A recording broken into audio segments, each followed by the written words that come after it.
Inflation. With inflation. Inflation's a kid. Think your $10,000 is safe in the bank?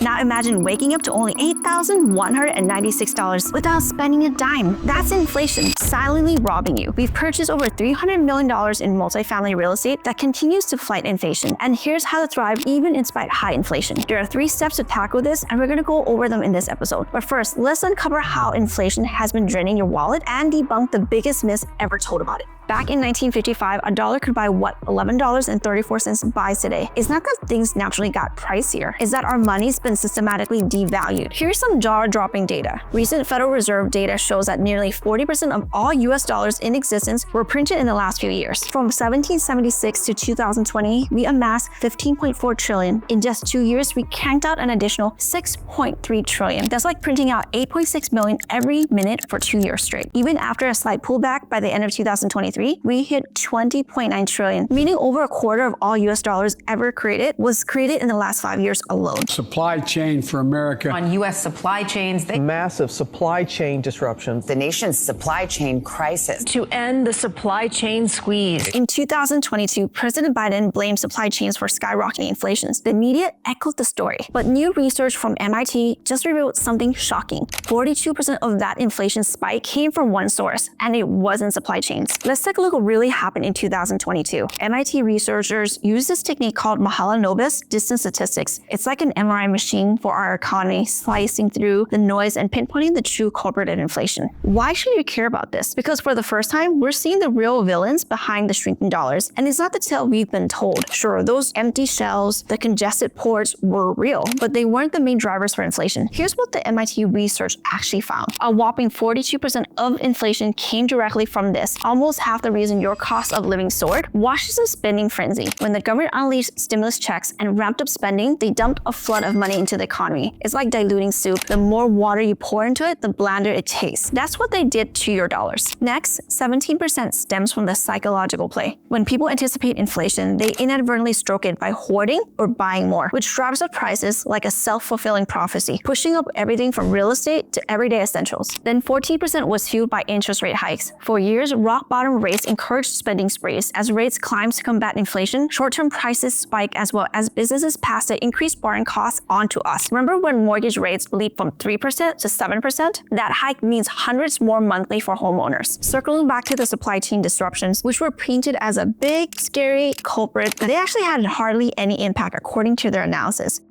The story we've been fed, it doesn't align with reality. This isn't just academic musing, it's about your wallet. Politicians blaming supply chains are essentially misdirecting us from the true source and, more critically, the real solutions. Think of it this way, if you're constantly told that a leaky roof is due to bad windows, you'll never fix the real leak. That's the inflation narrative today, misguided and misleading. But knowing the problem is just half the battle. It's time to armor up and protect your assets. Understanding a truth, Milton Friedman, one of the most important economic thinkers of the 20th century, warned us decades ago. 14 departments down to four basic fundamental four and a half. functions. What are its fundamental functions? Preserve the peace, defend the country, provide a mechanism whereby individuals can adjudicate their disputes. That's the Justice Department.